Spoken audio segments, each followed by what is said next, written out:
ಮೈಸೂರು ಬೆಂಗಳೂರು ರಾಷ್ಟ್ರೀಯ ಹೆದ್ದಾರಿಯ ಸರ್ವಿಸ್ ರಸ್ತೆ ಗುಂಡಿ ಬಿದ್ದು ಹಾಳಾಗಿದ್ದು ಎನ್ಎಚ್ಎಐ ನಿರ್ಲಕ್ಷ್ಯಕ್ಕೆ ಹೋರಾಟಗಾರರು ಹಾಗೆ ಸಾರ್ವಜನಿಕರು ತೀವ್ರ ಆಕ್ರೋಶ ವ್ಯಕ್ತಪಡಿಸಿದ್ದಾರೆ. ಮಂಡ್ಯದ ತೂಬಿನಕೆರೆ ಹಾಗೂ ಗುಂಜಾಂ ಬಳಿಯ ಸರ್ವಿಸ್ ರಸ್ತೆಯಲ್ಲಿ ಮಾರಣಾಂತಿಕ ಗುಂಡಿಗಳು ಸೃಷ್ಟಿಯಾಗಿದ್ದು, ಗುಂಡಿ ಬಿದ್ದ ಕಡೆಯೆಲ್ಲ ಪ್ರತಿನಿತ್ಯ ವಾಹನ ಸವಾರರು ಸಂಚಾರ ನಡೆಸುವುದಕ್ಕೆ ಹರಸಾಹಸ ಪಡುವಂತಾಗಿದೆ. ಹೆದ್ದಾರಿಯ ಹಲವು ಕಡೆಗಳಲ್ಲಿ ಮಂಡಿಯುದ್ದ ಗುಂಡಿ ಬಿದ್ದಿದ್ರೂ ಕೂಡ ಅಧಿಕಾರಿಗಳು ಕಣ್ಮುಚ್ಚಿ ಕೂತಿರುವಂತಹ ಆರೋಪ ಇದ್ದು, ಸರ್ವಿಸ್ ರಸ್ತೆಯ ಗುಂಡಿ ಮುಚ್ಚದಂತ ಹೆದ್ದಾರಿ ಪ್ರಾಧಿಕಾರದ ವಿರುದ್ಧ ಹೋರಾಟಗಾರರು ಹಾಗೆ ವಾಹನ ಸವಾರರು ಆಕ್ರೋಶವನ್ನ ಹೊರಹಾಕಿದ್ದಾರೆ. ವಾಹನ ಸವಾರರ ಸಾವು ನೋವಿಗೆ ಕಾರಣ ಆಗಿರುವಂತಹ ಈ ಒಂದು ಹೆದ್ದಾರಿಯ ಗುಂಡಿಗಳನ್ನ ಮುಚ್ಚೋದಕ್ಕೆ ಹೋರಾಟಗಾರರು ಆಗ್ರಹಿಸಿದ್ದು, ಶೀಘ್ರ ಕ್ರಮವನ್ನ ಕೈಗೊಳ್ಳದೇ ಇದ್ರೆ ಹೆದ್ದಾರಿ ಬಂದ್ ಮಾಡಿ ಪ್ರತಿಭಟನೆ ನಡೆಸುವಂತ ಎಚ್ಚರಿಕೆಯನ್ನ ಕೊಟ್ಟಿದ್ದಾರೆ. ನಾವು ಮಂಡ್ಯ ಮೈಸೂರು ಭಾಗದಲ್ಲಿ ನಿರಂತರವಾಗಿ ಓಡಾಡ್ತಾ ಇರ್ತೀವಿ. ಆದ್ರೆ ಮಂಡ್ಯದ ಗುಂಡಿ ಬಿದ್ದಿದ್ರು ಕೂಡ ಯಾರು ಕೇಳೋರ ದಿಕ್ಕಿಲ್ಲ. ಇಲ್ಲಿ ಟೋಲ್ ಕಟ್ಟಿದ್ರು ಮಾತ್ರ ಚೆನ್ನಾಗಿರುತ್ತೆ. ದುಡ್ಡಿಲ್ಲ ಅಂದ್ರೆ ಯಾರು ಕೂಡ ಆ ರೋಡಲ್ಲಿ ತಿರುಗಾಡುವಷ್ಟು ದುಡ್ಡಿರೋರುತ್ತೆ. ಅವಕಾಶ ಚೆನ್ನಾಗಿದೆ. ದುಡ್ಡಿಲ್ಲ ಅಂದರು ಗಿಂಡಿಲ್ಲ ಕಾರೋ ಬೈಕಲ್ಲ ಬಿದ್ದೋ ಎದ್ದೋ ಹೋಗುವಂಥ ಪರಿಸ್ಥಿತಿ ಇದೆ. ಇವತ್ತಿನ ದಿನ ನೋಡಿದ್ರೆ ಅಲ್ಲಿ ಗುಂಡಿ ಮಟ್ಟಕ್ಕಿದೆ. ವೆಹಿಕಲ್ಗಳು ಯಾವ ರೀತಿ ಗೊತ್ತಾಗುತ್ತೆ ಯಾರು ಕೂಡ ನೋಡದಂತೆ ಇರುವಂಥ ಅಧಿಕಾರಿಗಳಾಗಲಿ ರಾಜಕಾರಣ ಆಗಲಿ ಒಮ್ಮೆ ಇಂಥ ಗಮನ ಹರಿಸಿ ಇಂಥ ಗುಂಡಿಗಳು ಮತ್ತು ಸರ್ವಿಸ್ ರಸ್ತೆ ಚೆನ್ನಾಗಿ ಮಾಡಿಕೊಟ್ರೆ ಓಡಾಡೋಂಥ ಅನುಕೂಲ ಆಯ್ತದೆ. ಸಾವು ನೋವುಗಳು ಆಗೋ ಕಡಿಮೆ ಆಗುತ್ತವೆ. ಇದು ನನ್ನ ವಿನಂತಿ ಒಬ್ಬ ಸವಾರರಾಗಿ. ಏನು ಬೆಂಗಳೂರು ಮೈಸೂರು ರಾಷ್ಟ್ರೀಯ ಹೆದ್ದಾರಿ ಪ್ರಾಧಿಕಾರದವರು ಒಂದು ದಶಪಥ ಹೆದ್ದಾರಿ ಪ್ರಾರಂಭ ಅಂತ ಇದ್ದಾಗಲೇ ಸರ್ವಿಸ್ ರಸ್ತೆಗೆ ಹೆಚ್ಚಿನ ಆದ್ಯತೆ ಕೊಟ್ಟು ಜನಸಾಮಾನ್ಯರಿಗೆ ಅನುಕೂಲ ಮಾಡ್ಕೋಬೇಕಾಯಿತು. ಸುಮಾರು ವರ್ಷಗಳು ಕಳೆದರೂ ಸರ್ವಿಸ್ ರಸ್ತೆ ಯಾವುದೇ ರೀತಿ ಅನುಕೂಲ ಮಾಡಿಕೊಟ್ಟಿಲ್ಲ. ದ್ವಿಚಕ್ರ ವಾಹನಗಳು ದಿನ ಗುಂಡಿಗಳು ಜಾಸ್ತಿ ಆಗಿದ್ದರಿಂದ ಬಿದ್ದು ಕಾಲು ಕೈ ಮುರ್ಕೊಳ್ಳೋದು ಮತ್ತು ಪ್ರಾಣದಿಂದ ಅಪಾಯದಿಂದ ಪಾರಾಗ್ತಾ ಇದ್ದಾರೆ. ದಯವಿಟ್ಟು ಮತ್ತು ರಾತ್ರಿ ವೇಳೆ ಯಾವುದೇ ಕಾರಣ ನಾವು ಸವಾರರಿಗೆ ಒಂದು ರಕ್ಷಣೆ ಇಲ್ಲ.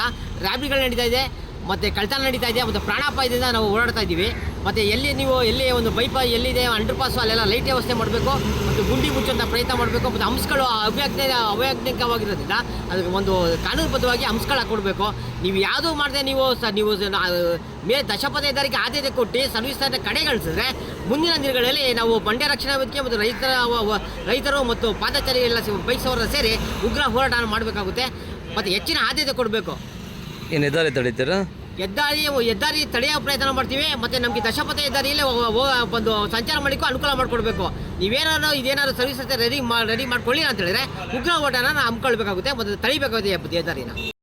ಮೈಸೂರಿಂದ ಮಂಡ್ಯದವ್ರಿಗೆ ಏನು ರಸ್ತೆ ಇದೆಯಲ್ಲ, ಟೋಲ್ ರೋಡ್ ಒಂದು ಬಿಟ್ಟರೆ ಏನು ಅದು ಪರ್ಟಿಕ್ಯುಲರ್ ಆಗಿ ಅದು ಚೆನ್ನಾಗಿದೆ. ದುಡ್ಡು ಕೊಡ್ತಾರೆ ಅನ್ನೋ ಶ್ರೀಮಂತ ರೋಡನ್ನು ಕಾರಣಕ್ಕೋಸ್ಕರ ಬಿಟ್ಟರೆ ಅದು ಚೆನ್ನಾಗಿ ಮಾಡಿದ್ದಾರೆ.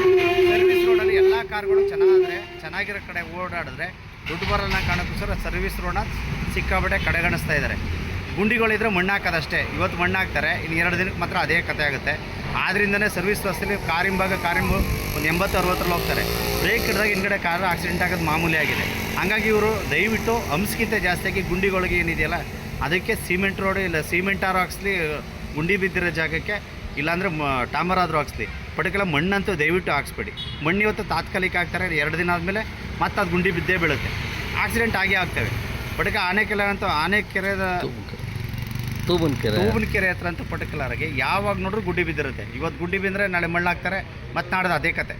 ಅಲ್ಲಿ ಯಾವಾಗಲೂ ಅಷ್ಟೇ ಕಷ್ಟ ಇದೆ. ನಿಮ್ಮ ಬೈಕ್ ಅವ್ರಿಗೆ ಆಯ್ತಲ್ಲ? ಬೈಕ್ ಎಲ್ಲರಿಗೂ ಆಗ್ತಾ ಇದೆ ಸರ್. ಕಾರಿಂಬಾಗ ನಾವು ಹೋಗ್ತೀವಿ, ಅವರು 80-90 ಕಾರ್ ನಿಂತ್ಕೊಳ್ಳುತ್ತೆ. ನಾವು ಬೈಕಲ್ಲಿ ನಿಂತ್ಕೊಳ್ಳೋಕ್ಕಾಗಲ್ಲ. ಹಿಂದ್ಗಡೆಯಿಂದ ಹೋಗಿ ಯಾರೋ ಹಿಂದ್ಗಡೆಯಿಂದ ಗುತ್ತಾನೆ ಇಲ್ಲ ಮುಂದ್ಗಡೆಯಿಂದ ಗೊತ್ತಾನೆ. ಆ ಪರ್ಟಿಕ್ಯುಲರ್ ಅದೇ ಜಾಗಕ್ಕೋಸ್ಕರ ಸಿಕ್ಕಾಪಟ್ಟೆ ಆಕ್ಸಿಡೆಂಟ್ ಆಗ್ತಿರೋದು. ಅಲ್ಲಿ 3 ಹಂಸ ಇದೆ. 3 ಹಂಸ ಕೆಳಗಿಳಿಸಿದ್ರೆ ಮಂಡಿ ಉದ್ದ ಗುಂಡಿ ಇದೆ. ಕಾರನ್ನು ನಿಲ್ಬಿಡ್ತಾನೆ ಅವನು. ಆಕಿ ಕಡೆಗೆ ಹೇಳ್ತಾನೆ, ಬೈಕಲ್ಲಿ ಆಕಿ ಕಡೆ ಒಂದೇ ಸಲ ಗೆಳೆಯೋಕ್ಕಾಗಲ್ಲ. ಪರ್ಟಿಕ್ಯುಲರ್ ಈ ವಿಷಯಕ್ಕೋಸ್ಕರ ದಯವಿಟ್ಟು ಮೈಸೂರು ಟು ಏನು ಮಂಡ್ಯದವ್ರಿಗೆ ಇದೆಯಲ್ಲ ಅದನ್ನು ರೋಡನ್ನಂತೂ ದಯವಿಟ್ಟು ಗುಂಡಿ ಎಲ್ಲೆಲ್ಲಿದೆ ಅದನ್ನು ತಾಂಬರೀಕರಣ ಆದರೂ ಪರವಾಗಿಲ್ಲ, ಸಿಮೆಂಟ್ ಆದರೂ ಪರವಾಗಿಲ್ಲ, ಗುಂಡಿ ಬಿದ್ದಿರೋ ಜಾಗ ಮಾತ್ರ ಹಾಕಿ. ಹಂಸಿಗೆ ಪರ್ಟಿಕ್ಯುಲರಾಗಿ ಚೆನ್ನಾಗಿ ಮಾಡಿದರೆ ಹಂಸ ಅದೇ ಥರ ದಯವಿಟ್ಟು ಗುಂಡಿ ಬಿದ್ದಿರೋ ಜಾಗನ ಅದನ್ನು ರೆಡಿ ಮಾಡಿಕೊಡಿ.